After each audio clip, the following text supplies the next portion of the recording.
আল্লাহ রাব্বুল আলামিন বলেন, বান্দা আমি তোমাকে কেমন ভালোবাসি, আমি তোমাকে জান্নাতে দেওয়ার জন্য কেমন করে বানিয়েছি রে বান্দা। শোনো, তুমি যখন দুনিয়ার মধ্যে একটা টাকা আল্লাহর জন্য দাও, আমি আল্লাহ রাব্বুল আলামিন সেই একটা টাকারে 10 গুণ বাড়াইয়া সওয়াব দান করি। কিন্তু তুমি যদি আমি মালিকের কথা অবাধ্য করিয়া দুনিয়ার মধ্যে একটা গুনাহ করে ফেলো, আমি আল্লাহ ওই একটা গুনারে 10 গুণ বাড়াই না, আমি আল্লাহ ওই একটা গুনার বিনিময় একটা গুনারই গুনাহ লিখে থাকি। একটা খারাপ কাজের বিনিময় আমি আল্লাহ একটা মাত্রই গুনাহ লিখি, 10 গুনার গুনাহ বাড়াই না। জোরে বলেন না সুবহানাল্লাহ। দয়া থাকলে আমাকে যে মালিক জান্নাতে দিবেই, এই জন্য আল্লাহ বলতেছে কি, বান্দা 1 টাকা দান করলে 10 গুণ, একটা ভালো কাজ করলে 10টা ভালো কাজের সওয়াব লিখে দিই। কিন্তু দেখো, তুমি যখন কোনো খারাপ কাজ করে বসো, আমি গুনাহ লেখার সময় কিন্তু ওই একটা খারাপের বিনিময় একটাই গুনাহ লিখি। আল্লাহ তাআলা পরের অংশের মধ্যে বলেন, ওয়াহুম লা ইউজলামুন। আর আমি যারা গুনাহ করতেছে এদের পরে কি করি না, কোন প্রকার জুলুম করি না। কারণ আল্লাহ তাআলা আমাদের প্রতি জুলুম করলে আমরা থাকতে পারবো? জুলুম তো করা লাগবে না। আল্লাহ যদি আমরা যেই গুনাহ করতেছি যদি নাই বিচার তৎক্ষণাৎ দিয়ে দেয়, বলেন দেখি, এক একজনের চেহারা শুকুরের মতো হয়ে যাবে, এক একজনের চেহারা কুকুরের মতো হয়ে যাবে। আমাদের মসজিদের যে নির্মাণ কাজ চলতেছে সেই সম্পর্কে মসজিদের ফজিলত, মসজিদ বানাইলে যে আল্লাহ তাআলা কি পরিমাণ সওয়াব দান করেন, এবং এই মসজিদ যে কাল কিয়ামতের ময়দানে আপনাকে ছাড়া জান্নাতে যাবে কিনা সেই সম্পর্কে বিশেষ আলোচনা ছিল। এবং তার ফাঁক দিয়ে মসজিদের দায়িত্ব যা কাদের উপরে থাকা দরকার, আল্লাহ তাআলা কোরআনুল কারিমে যে মসজিদের কমিটি হবে এরকম যে 5টা গুণ থাকার কথা বলে দিয়েছেন, সেই সম্পর্কেও আমাদের আলোচনা ছিল।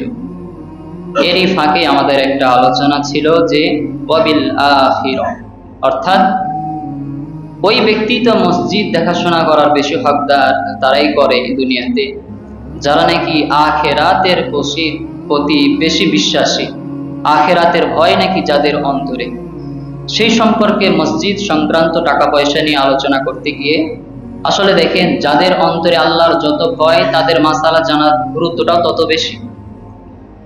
এজন্য এক ভাই প্রশ্ন করেছিলেন যে হুজুর, আমরা তো মসজিদের দায়িত্বে আছি, বাকি মসজিদে যতগুলো টাকা উঠে এগুলো তো সব খুচরা খুচরা টাকা উঠে, 1 টাকা 2 টাকা। এবং এই ফাঁকে বলে ফেলি, আপনাদের মসজিদের টাকা দান করার যে ঢঙের স্টাইল, মানে যে টাকাটা পুরো মার্কেটের মধ্যে চালাইতে পারে না, ওই টাকাটা মনে করে যে আল্লাহর ঘরে দিলে এবার চলে যাবে। নিয়তটা চেঞ্জ করেন, কেননা যেই টাকা পুরো মার্কেটে চলে নাই, যেই টাকা ফকিরও নিবে না, ঘুরিয়ে দিবে, সেই টাকা মসজিদে দিলে আপনি কোন নিয়ত রাখতে পারেন যে সওয়াব পাবেন? এরকম নিয়ত রাখা যায়? যে জিনিসটা ডাস্টবিনে রাখা দরকার সেই জিনিসটা যদি মসজিদে রাখেন, সওয়াব হবে না গুনাহ হবে?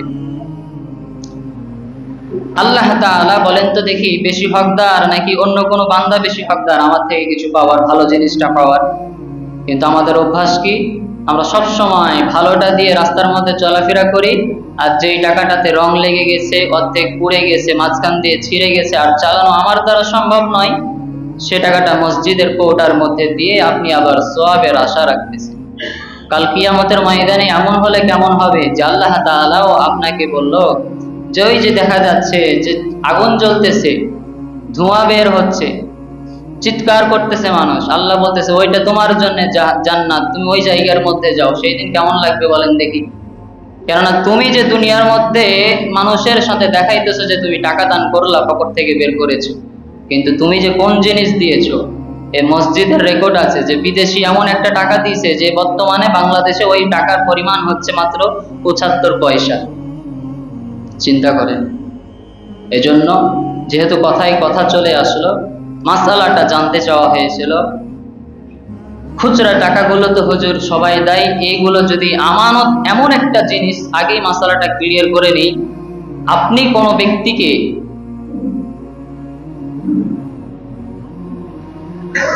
সামান্য কিছু টাকা দিলেন যে ভাই এইটা আপনার কাছে আমি আমানত রাখলাম, আপনাকে হুবাহু ওইভাবেই তার টাকা রেখে দিতে হবে যতদিন সে নির্ধারণ করেছিল, আপনি এক্সচেঞ্জ করতে পারবেন। ঠিক অনুরূপ ভাবে মসজিদের টাকার বিধানও কি তাই? তাহলে খুচরা টাকাগুলো যদি জমতে জমতে, এই টাকাগুলো তো ব্যাংকেও নেবে না, মাস শেষে গিয়ে ইমাম মুয়াজ্জিনকে দিলেও তো তারাও নেবে না, এখন করবেনটা কি? এই ক্ষেত্রে মাসালাটা একটু সহজ, তা হচ্ছে মসজিদের এই খুচরা টাকাগুলোকে মসজিদের স্বার্থে নগদ এক্সচেঞ্জ করা যাবে, বাকিতে নয় যে ভাই আমাকে দিয়ে দেন, আমি একটা ব্যবসা করছি, ব্যবসায় লাগিয়ে দিয়ে আপনাকে যে সময় ইমামের টাকা লাগবে দিয়ে দিব, এমনটা নয়। হাতে হাতে নগদ নগদ আপনি আমাকে 100 টাকা নোট দিলেন, আপনাকে আমি বিনিময়ে 5 টাকা নোটগুলো 100 টাকা পরিমাণ দিয়ে দিলাম। নগদ নগদ করলে এটাতে কোনো গুনাহ হবে না, কেননা এটা বর্তমান যুগ আমাদেরকে বাধ্য করেছে এটা করতে। বর্তমান ব্যাংকের হালত, তারা খুচরা টাকা দিলে নিবে না, এই জন্য আপনি টাকাগুলোকে গোটা করে ব্যাংকে রাখার জন্য এতটুকু করতে পারবেন। এছাড়া যদি কারো এরকম মনে থাকে যে মসজিদে তো 5 লাখ টাকা আছে, এগুলো তো আমাদের ইমামের মুয়াজ্জিনের বেতন দিলেও শেষ হবে না, তাহলে কি করা যায়? আমার বাসার একটা কাজ চলছে, এখানে লাগাই দিই, আমার ক্ষেত খামার আছে সেখানে লাগাই দিই, লভ্য অংশ কিছু দিব, আপনি পারবেন না। আপনি এগুলো কাজের মধ্যে মসজিদে টাকা লাগানো জায়েজ নাই। আল্লাহ রাসূল বলেন, লা ঈমান লিমান লা আমানাতা লাহু, যে ব্যক্তির আমানতদারিতাই নাই সে ব্যক্তি কোনোদিনও ঈমানদার হতে পারে না। চিন্তা করেন, ঈমান তো ওই ব্যক্তির নাই যে ব্যক্তির আমানতদারিতা নাই। এজন্য এতটুকু পারবেন। বাকি আমি যেটা বোঝানোর চেষ্টা করছি, যারা দায়িত্বশীল আছেন আশা করি বুঝে নিয়েছি। আল্লাহ তাআলা তৌফিক দান করুন। সম্মানিত হাজিরিন, আমি আল্লাহ রাব্বুল আলামিনের কোরআনুল কারীম থেকে একটি আয়াতে কারিমা তেলাওয়াত করেছি, যে আয়াতের মধ্যে আল্লাহ পাক বান্দাকে আশ্বাস দিয়ে, ভালোবাসা দিয়ে বলতেছেন, قال الله تعالى من جاء بالحسنة فله عشر أمثالها, জোরে বলেন না সুবহানাল্লাহ। আমার মালিক আল্লাহ রাব্বুল আলামিন ডাক দিয়ে বান্দাকে বলেন, ওরে বান্দা, দুনিয়ার মধ্যে যদি আমি আল্লাহর জন্য গোপনে হোক প্রকাশ্যে হোক একটা মাত্র টাকা দান করে দাও, আমি আল্লাহ রাব্বুল আলামিন ওই 1 টাকার বিনিময়ে তোমারে 10 গুণ বাড়াইয়া সওয়াব দান করি। জোরে বলেন না সুবহানাল্লাহ। বান্দা, তুমি তোমার কষ্টের টাকা থেকে মাত্র 1টা টাকা আমি আল্লাহর রাস্তায় দিয়েছিলাম। ও বান্দা, আমি তোমার অন্তরের নিয়ত বুঝেছিলাম, তোমার পার্শ্বে লক্ষ লক্ষ টাকা দানকারী দান করতেছিল, তোমার মনে বড় চাওয়া ছিল আল্লাহ এখন যদি আমারে মালিক বানাইতা, মালিক 1000 টাকা পকেটে থাকলে আমি দিয়ে দিতাম, লক্ষ টাকা থাকলে দিয়ে দিতাম। আমার মালিক ওই সময় অন্তরের নিয়তটা বুঝার পরে মালিক বলেন, আমার বান্দা যেহেতু দেওয়ার নিয়ত করেছিল, অন্তরের দোয়া কবুল করে নাও, চাওয়া কবুল করে নাও। ও ফেরেশতা লিখে দাও, আমার বান্দা লক্ষ টাকা দান করে দিয়েছে। সুবহানাল্লাহ বলেন। আপনি খালি নিয়ত করছেন যে আল্লাহ তাআলা সেই নিয়ত পূরণ করে দিয়েছে। আপনি মনে করছেন আমার কাছে যদি 1 কোটি টাকা থাকতো, এত সুন্দর একটা মসজিদ চলতেছে, আমি দান করতাম। আল্লাহ বলেন, বান্দা দান করেছে, এটা লিখে দাও। আল্লাহ তাআলা পরের অংশের মধ্যে বলতেছেন, ওয়ামান জাআ বিস-সাইয়্যাতি ফালা ইউজজা ইল্লা মিসলাহা। আল্লাহ রাব্বুল আলামিন বলেন, বান্দা আমি তোমাকে কেমন ভালোবাসি, আমি তোমাকে জান্নাতে দেওয়ার জন্য কেমন করে বানিয়েছি রে বান্দা। শোনো, তুমি যখন দুনিয়ার মধ্যে 1টা টাকা আল্লাহর জন্য দাও, আমি আল্লাহ রাব্বুল আলামিন সেই 1টা টাকারে 10 গুণ বাড়াইয়া সওয়াব দান করি। কিন্তু তুমি যদি আমি মালিকের কথা অবাধ্য করিয়া দুনিয়ার মধ্যে 1টা গুনাহ করে ফেলো, আমি আল্লাহ ওই 1টা গুনারে 10 গুণ বাড়াই না, আমি আল্লাহ ওই 1টা গুনার বিনিময়ে 1টা গুনার ওই গুনাহ লিখে থাকি। একটা খারাপ কাজের বিনিময় আমি আল্লাহ একটা মাত্রই গুনাহ লিখি, 10 গুনার গুনাহ বাড়াই না। জোরে বলেন না সুবহানাল্লাহ। দয়া থাকলে আমাকে যে মালিক জান্নাতে দিবেই, এই জন্য আল্লাহ বলতেছে কি, বান্দা 1 টাকা দান করলে 10 গুণ, একটা ভালো কাজ করলে 10টা ভালো কাজের সওয়াব লিখে দিই। কিন্তু দেখো, তুমি যখন কোনো খারাপ কাজ করে বসো, আমি গুনাহ লেখার সময় কিন্তু ওই একটা খারাপের বিনিময় 1টাই গুনাহ লিখি। আল্লাহ তাআলা পরের অংশের মধ্যে বলেন, ওয়াহুম লা ইউজলামুন, আর আমি যারা গুনাহ করতেছে এদের পরে কি করি না, কোন প্রকার জুলুম করি না। কারণ আল্লাহ তাআলা আমাদের প্রতি জুলুম করলে আমরা থাকতে পারবো? জুলুম তো করা লাগবে না। আল্লাহ যদি আমরা যেই গুনাহ করতেছি যদি নাই বিচার তৎক্ষণাৎ দিয়ে দেয়, বলেন দেখি, এক একজনের চেহারা শুকুরের মতো হয়ে যাবে, এক একজনের চেহারা কুকুরের মতো হয়ে যাবে। কেননা যাদের অন্তরের মধ্যে হিংসা থাকে, ওদের চেহারাটা যেন কুকুরের মতো। বলেন দেখি, কুকুরের মধ্যে হিংসা বেশি না কম? এক বালতি খাবার যদি একটা কুকুরকে দিয়ে দেন খাইতে পারবে না, এরপরেও দ্বিতীয় কোনো কুকুরে মুখ দিতে দিবে না। বলা হচ্ছে যাদের অন্তরের মধ্যে হিংসা, কেমন করে সে শুধু এত টাকার মালিক হয়ে যায়, কেমন করে সে শুধু এত কিছু হয়ে যায়, এমন হিংসা যাদের অন্তরে রাখে, এই অবস্থার মধ্যে মৃত্যুবরণ করলে কিয়ামতের ময়দানে কুকুরের চেহারায় উঠবে, অন্তরটাই কুকুরের মতো হয়ে যায়। যারা সুদের মধ্যে লিপ্ত, কিয়ামতের ময়দানে শুকুরের চেহারা নিয়ে উঠবেন, কেমন মজা লাগবে সে, চিন্তা করে দেখেন। সম্মানিত হাজিরিন, সর্বোপরি একটা কথা, একটা আমল যদি শিখাইয়ে দিই, এই আমল অনুযায়ী আমল করলেই বাস, বাকিটা শেষ, আর কোনো কিছুর কথার প্রয়োজন আসে না। আমলটা কি?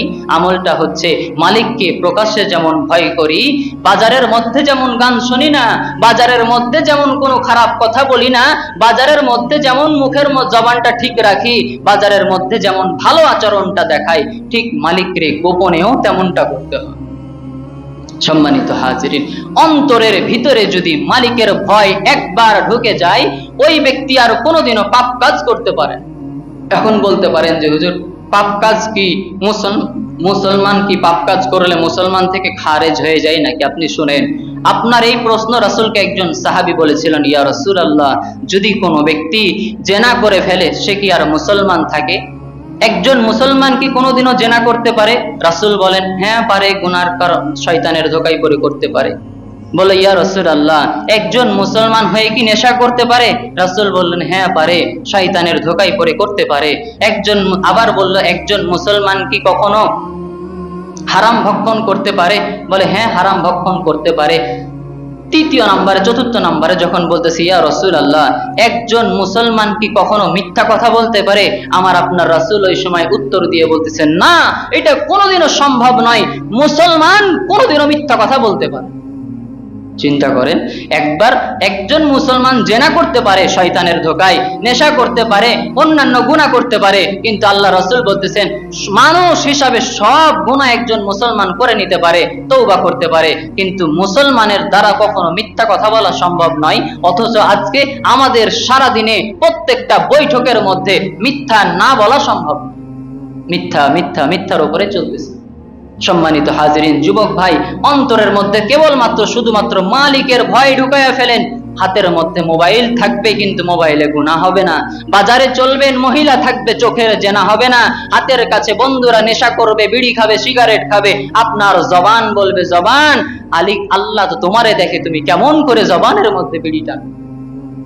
অথচ জানেন, যারা বিড়ি খাচ্ছে, বিড়ির সর্বনিম্ন যেটা ক্ষতি হবে দুনিয়াতে, সেইটা হচ্ছে মৃত্যুর সময় কালিমা নসিব হবে না। জোরে বলে নাউজুবিল্লাহ। পক্ষান্তরে যদি কোনো ব্যক্তি মিসওয়াক করে, মিসওয়াকের সর্বনিম্ন যেটা ফজিলত হবে, মৃত্যুর সময় কালিমা নসিব হবে। জোরে বলেন সুবহানাল্লাহ। এই জন্য ছেড়ে দেন, দুনিয়া আর বেশি দিনের নয়, হায়াত শেষ তো দুনিয়াও শেষ।